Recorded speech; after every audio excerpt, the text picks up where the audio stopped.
Alors, dans les techniques d'algèbre en géométrie, il y a surtout, ça je pense que c'est le cœur du truc, le problème des groupes de transformation.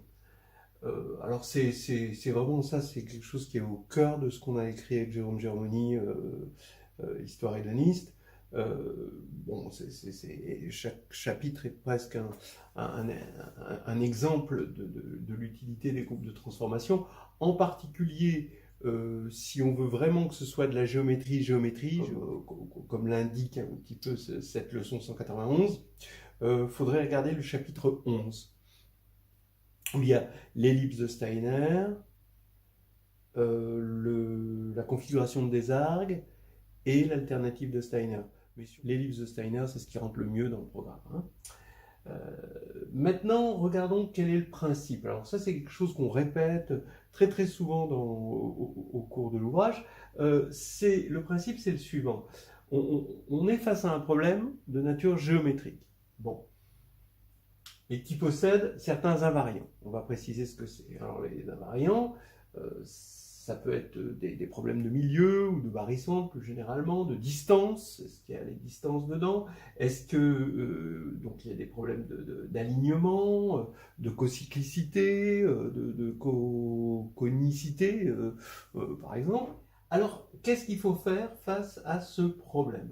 Eh bien, il faut trouver un groupe optimal. Alors, qu'est-ce qu'on va appeler un groupe optimal? C'est un groupe qui agit sur l'espace où se trouve notre configuration et qui soit le plus grand possible en respectant les invariants. Donc, il doit respecter l'alignement s'il y a des problèmes d'alignement, il doit respecter la cocyclicité s'il y a des problèmes de cocyclicité, il doit respecter les barycentres, etc., etc. Bon. Maintenant, grâce à ce groupe, on va se ramener à une situation plus simple. Voilà. Et là, dans la situation plus simple, à nous débrouiller. Alors, pourquoi on est capable de se ramener à une situation plus simple?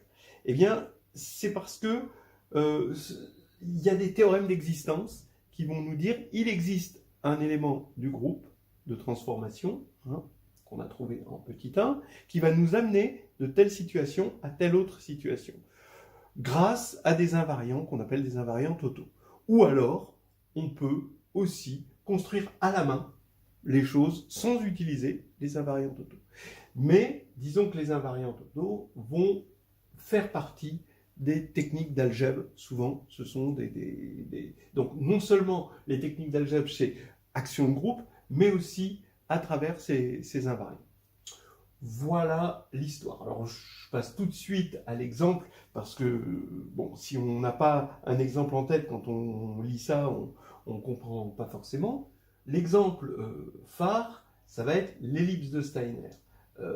Là, vous avez un triangle ABC non plat, et il faut trouver une ellipse qui est tritangente au milieu des arêtes du triangle. Voilà. Il faut montrer qu'elle est unique. Alors ça, c'est dans le carnet de voyage en algébrie, 3.4.1 pour l'existence, 3.4.2 pour l'unicité, qui est un petit peu plus impliquée. Donc, ça veut dire quoi? 1. Trouver un groupe optimal. Trouver un groupe optimal, eh ben, il faut voir quels sont les invariants des données du problème. On a un triangle, donc finalement, triangle, ça veut dire qu'on a des segments, hein, il va falloir préserver l'alignement. Il y a des milieux, donc il va falloir préserver les milieux.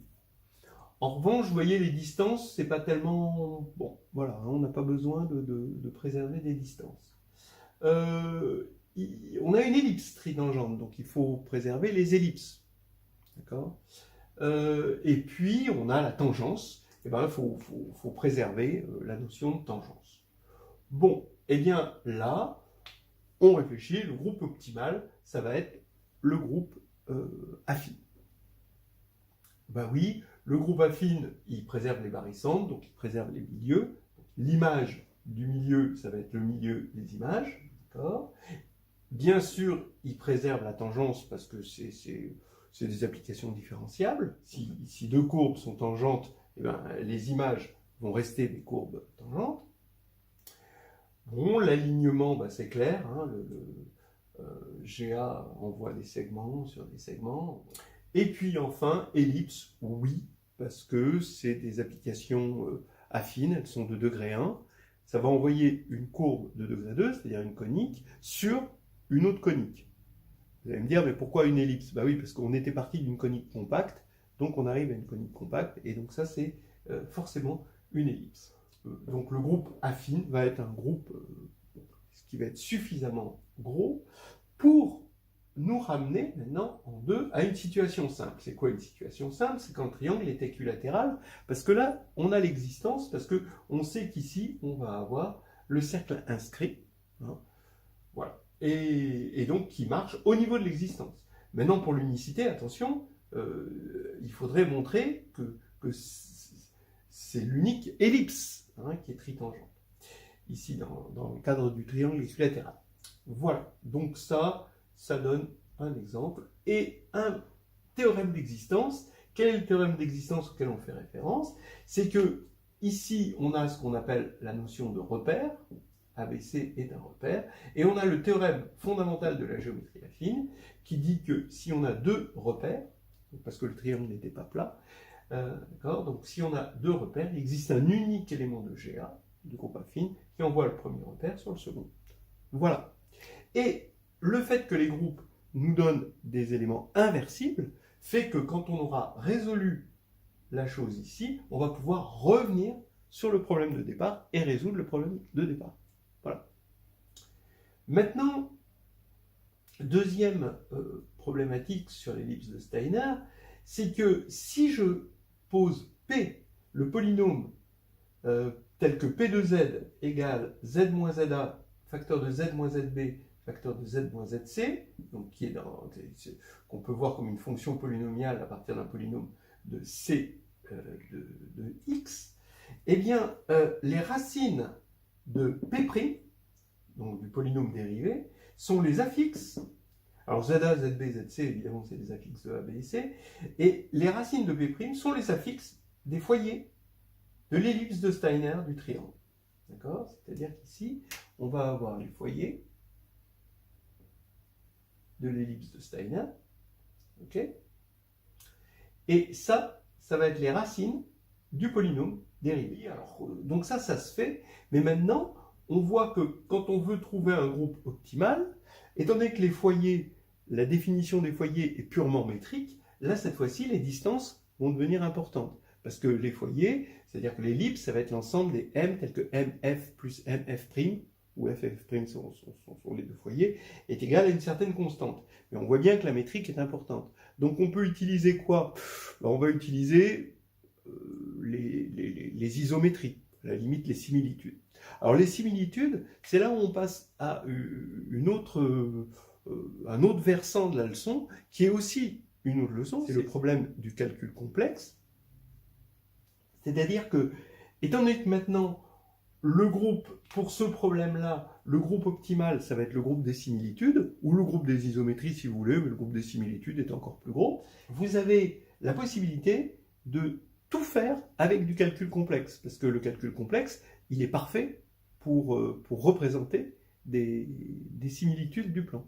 Et puis, le tout, c'est de se ramener au cas où votre triangle, maintenant on ne peut plus se ramener à un triangle comme ceci, on va se ramener au cas où l'ellipse se situe dans un repère parfait pour qu'on en connaisse l'équation, c'est-à-dire centré en haut, parce que c'est une conique à centre, hein, l'ellipse, et dont les axes sont les axes du repère. Voilà. En fait, ces histoires de groupes de transformation, on se rend compte que c'est l'idée d'un changement de repère. Mais c'est l'idée d'un changement de repère. Alors la différence entre le changement de repère et le groupe de transformation, ça on peut vous le demander, la différence c'est que les groupes, il y a des invariants totaux hein, pour les actions de groupe, et pour les changements de repère, du coup c'est moins évident. Maintenant, il y a d'autres problèmes que l'ellipse de Steiner, des problèmes intéressants où on ramène des problèmes de droite séquente en des problèmes de droite parallèle. C'est ce qui peut, donc on a plein d'exemples, et la configuration de Desargues est un très joli exemple. Par contre, le groupe, pour ramener de deux droites séquentes à deux droites parallèles, c'est le groupe projectif. Et là, on sort quand même du cadre de la grègue. Alors après, il va y avoir un autre groupe, c'est le groupe des homographies, qui lui va transformer un cercle en une droite. Et ça, c'est excellent hein, dans le genre. Donc voilà. Hein. Donc on ne parlera pas des problèmes de groupe projectif. Par contre, on va dire quelques mots sur le groupe des homographies et l'utilisation dans le cadre des groupes de transformation. Alors, dans le cadre des groupes de transformation, bon, personnellement, je me sens obligé hein, de parler d'homographie. Bon, vous, non, mais moi, oui. Parce que quand même, le coup du un cercle est une droite qui s'ignore, c'est quand même magnifique. On peut se ramener hein, de problèmes de cercle vers des problèmes de droite. Par exemple, vous pouvez le voir ça dans H2G2, il y a un exercice dans le chapitre 10 qui consiste à avoir l'inégalité de Ptolémée hein, comme en fait une inégalité triangulaire. L'homographie, qu'est-ce que c'est? Alors pour parler rapidement de l'homographie, on va dire que 3 points sont forcément soit alignés, soit cocycliques. S'ils sont alignés, ben c'est bon. Sinon, on va avoir le centre du cercle circonscrit. On regarde l'intersection des 3 médiatrices, hein, ça nous donne ce centre. Et puis ensuite, on trace le cercle. Alors maintenant, 4 points. Alors 4 points, non. Vous voyez, souvent en géométrie, on fait ça. Si on peut sur 3, on tente sur 4. C'est le côté, tant que je gagne, je joue. Alors maintenant, 4 points. Alors je vais les appeler, je vais regarder leurs affixes, Z1 jusqu'à Z4. On est sur le plan, on regarde ça comme des affixes sur le plan complexe. Ils sont cocycliques si et seulement si. Alors vous voyez que là, on est bien dans la leçon 191. La géométrie, donc ils sont cocycliques, voilà les 4 points. J'ai mis un 5e point pour donner une alternative à ce A4. Vous allez voir pourquoi. Je dis que c'est si et seulement si, bah, Z3 moins Z2 sur Z3 moins Z1, divisé par Z4 moins Z2 sur Z4 moins Z1 est réel. Voilà. Alors pourquoi c'est vrai? Bah, parce que, regardez, voilà A4, A1, A2. Donc ici, cet angle-là, bah, c'est forcément Z3 moins Z2 sur Z3 moins Z1. Donc ça, on va en prendre l'argument et ça va nous donner ce θ-là. Pareil pour cet angle-là, Z4 moins Z2 sur Z4 moins Z1, et là, ça va être cet angle-là. Mais ils sont cocycliques si et seulement si ces deux angles-là sont égaux, donc il faut que les deux arguments soient égaux. Et dans ce cas-là, si les deux arguments sont égaux, c'est quand on fait le rapport, eh ben, les exponentielles de Iθ s'éliminent, et donc il ne reste plus que le quotient entre les modules. Donc on va avoir un réel positif.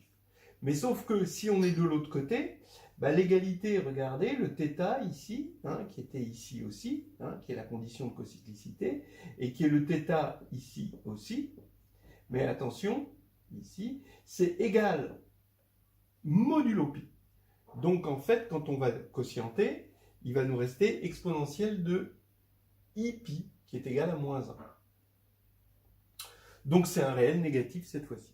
Voilà, donc on a ces 4 points qui vont être cocycliques ou alignés, bien sûr, parce qu'il y a le cas, bon, je n'ai pas fait le cas aligné, donc quand je dis cocyclique, c'est voilà, cocyclique ou aligné, si et seulement si, ceci est réel. Donc vraiment, c'est de l'algèbre, hein, puisqu'on fait du calcul complexe, lié à la géométrie. Mais maintenant, ça va plus loin, ça va vraiment au niveau du groupe des transformations, parce qu'on va en pouvoir en dégager un certain invariant pour une action. Quel est le groupe? On regarde l'ensemble des homographies, c'est des transformations du plan complexe auquel on ajoute l'infini avec une règle de calcul de l'infini, où Z donne AZ plus B sur CZ plus D, qu'on représente matriciellement par ACBZ. Sauf que la représentation, là ici, n'est pas unique, puisque si je pars ici d'une homothétie, lambda, lambda, 0, 0, là j'aurai l'identité. Mais bon, modulo et homothétie, on va dire que c'est unique. Et je demande que AD moins BC soit différent de 0. On obtient ce qu'on appelle le groupe des homographies, d'accord? Et cette représentation est bien sympathique parce que quand on compose deux homographies, bah, c'est comme si on multipliait les matrices correspondantes. Donc ça c'est bien. On appelle ce groupe PSL2C et il se trouve que c'est facile de voir que ça préserve le birapport. C'est-à-dire que ceci, qui s'appelle le birapport des 4 points, eh ben, il est préservé, c'est-à-dire que si j'appelle Z'I l'image de Zi pour tout I, alors en mettant des Z' partout, c'est la même chose que si je garde juste les Zi. Voilà. Cette préservation du birapport pour les homographies, c'est très facile à démontrer algébriquement, vous voyez. Et ça va faire quoi? Ça veut dire que 4 points cocycliques vont être envoyés sur 4 points cocycliques, puisque le birapport va rester le même, donc va rester réel. D'accord? Et donc on va avoir, puisque c'est un si et seulement si, hein, bah on va avoir préservation du birapport, donc préservation de la cocyclicité, alors que j'appelle cocyclicité alignement. Voilà. Et c'est même un invariant total, d'accord? C'est-à-dire que si 4 points, un quadruplé de points et un autre quadruplé de points ont même birapport, alors il existe une homographie qui va envoyer l'un sur l'autre. Voilà le truc qu'il fallait que je dise. Alors, regardez un petit truc bon, qui est en fait, qu'on pourrait voir comme avant ça, et qui fait apparaître aussi le birapport. Il y a ce qu'on appelle le repère projectif. Regardez, vous prenez l'infini, 0, 1. Donc c'est 3 points, donc 0, bah, c'est le 0 de C, 1, c'est 1. Bon, l'infini, c'est ce truc qu'on rajoute à C. Et on veut l'envoyer, on a un triplet là de points, ici, on a 3 points, qui sont cocycliques ou alignés forcément, Z1, Z2, Z3, et on veut l'envoyer là-dedans. Comment envoyer Z1 sur l'infini? Il faut mettre Z moins Z1 au dénominateur dans notre homographie. Comment envoyer Z2 sur 0? Ben, on va mettre Z moins Z2 ici au numérateur. Donc déjà là, vous avez une homographie qui envoie Z2 vers 0, Z1 vers l'infini. Maintenant, Z3, il faut l'envoyer sur 1. Bah oui, très bien, très facile. Il suffit de diviser par Z3 moins Z2 sur Z3 moins Z2. Je vous fais remarquer hein, ce petit signe divise. Hein, on retrouve le signe divise de notre enfance. Ça fait toujours plaisir. Donc ici, voilà une homographie. D'accord? Ça, c'est bien une homographie. Qui va envoyer ça sur ça. En fait, si vous regardez bien comme on a fait, en fait, vous voyez bien qu'on a agi par nécessité, c'est-à-dire qu'elle est unie. Là maintenant, ça veut dire que quand j'ai un triplet et un deuxième triplet, ben, je peux toujours trouver une homographie qui envoie le premier triplet vers le second triplet. Il suffit que je fasse pareil, que je passe par lui, et je fais l'homographie qui envoyait lui vers lui, que je compose avec l'homographie inversée qui envoie donc du coup lui vers lui. Et du coup, par composition, j'envoie lui vers lui. Maintenant, comme les homographies préservent la cocyclicité, alignement, ça veut dire que je peux envoyer n'importe quel cercle. D'accord? Vous prenez un cercle ou une droite, et puis un autre cercle droite, vous prenez un cercle ou une droite, et bien vous prenez 3 points ici, vous prenez donc Z1, Z2, Z3, Z'1, Z'2, Z'3, ben vous allez avoir une homographie hein, qui va envoyer ces 3 points sur ces 3 points-là. Et comme ça préserve la cocyclicité, et comme il existe un unique cercle qui passe par ces 3 points, l'homographie va envoyer ce cercle-là sur ce cercle-là. En gros, ce que j'ai dit, c'est que les homographies agissaient de façon transitive hein, sur les cercles droites. Alors ça, c'est vraiment génial parce que vous allez pouvoir envoyer un cercle sur votre droite préférée, c'est-à-dire l'axe X.